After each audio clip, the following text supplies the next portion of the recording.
The mirror in the attic. The first thing Emma noticed about the mirror was that it was facing the wrong way. It stood at the far end of the attic, leaning against a wall beneath a dusty white sheet.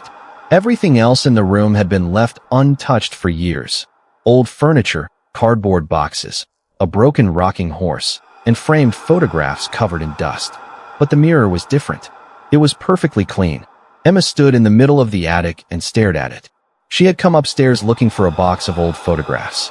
Her mother had died 3 weeks earlier, and Emma had finally found the courage to begin sorting through the house. The attic was the last place she wanted to enter. She had spent most of her childhood avoiding it. Her mother had always told her the same thing. Don't go into the attic after dark. Emma had always assumed it was one of those strange rules parents invented to scare children. Now she wasn't so sure. She walked closer.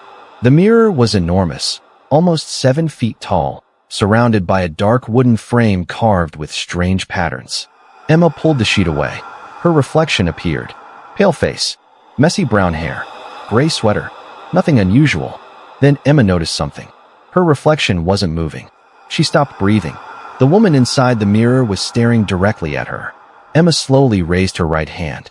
The reflection didn't. Instead, it lowered its hand. Emma stepped backward. The reflection stepped forward. Her heart began pounding. She turned around. The attic was empty. When she looked back at the mirror, everything was normal. Her reflection copied her perfectly. Emma laughed nervously. I'm losing it. She covered the mirror again. Then she heard a voice. Emma. She froze. The voice had come from behind the sheet. It sounded exactly like her mother. Emma slowly pulled the sheet away. Nothing. Just her reflection. Then the mirror whispered again.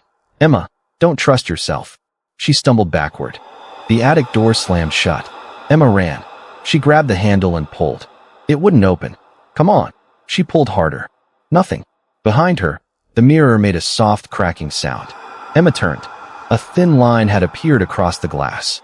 Then another. Then another. But the mirror wasn't breaking. The cracks were forming letters. E. M. M. A. Her name. Emma backed away. Suddenly the attic door opened. She ran downstairs without looking back. She didn't stop until she reached the kitchen. For several minutes, she stood there trying to catch her breath. Then she heard footsteps above her. Slow. Heavy. One step at a time. Emma looked toward the ceiling. Hello. The footsteps stopped. Then came a quiet knock. 3 knocks. Emma remembered something. When she was 8 years old, her mother had locked her in the bedroom and told her not to come out. Emma had cried for hours. She remembered hearing 3 knocks on the bedroom wall, and her mother's voice saying, "Whatever you hear, don't answer." Emma had forgotten about that night. Until now. The footsteps above her stopped. The house became silent. Then Emma's phone rang. Unknown number. She answered. Hello. Silence. Then a whisper. Why did you uncover the mirror? Emma dropped the phone. It continued ringing on the floor. She stared at it. The screen showed an incoming call. The caller ID read, MOM. Emma couldn't move. Her mother had been dead for 3 weeks. The phone stopped ringing. Then a message appeared. Don't look in the mirror again.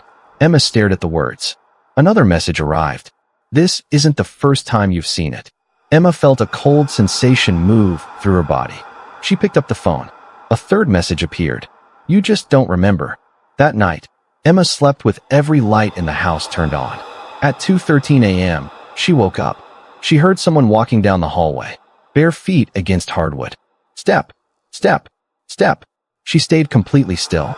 The footsteps stopped outside her bedroom. Then came 3 knocks. Emma covered her mouth. Another knock. Then her mother's voice. Emma. Tears filled her eyes. Mom. The voice became softer. Open the door. Emma reached for the doorknob. Then she remembered the attic. Whatever you hear, don't answer. She pulled her hand away. The voice outside changed. It no longer sounded like her mother. It sounded like Emma. Emma. She closed her eyes. Open the door. She didn't move. The voice whispered. You already did. Emma opened her eyes. The bedroom door was already open. She was certain she had locked it. The hallway was empty. At the end of the hallway stood the attic door. It was open. Emma stared at it. Something was hanging from the door. A photograph. She walked toward it. The picture showed Emma as a child. She was standing in front of the mirror. But there was something wrong.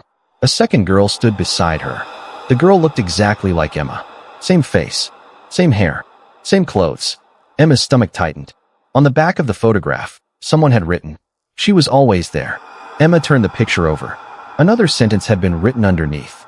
"You were never the one in the mirror." She dropped the photograph. The attic light turned on by itself. Emma looked upstairs.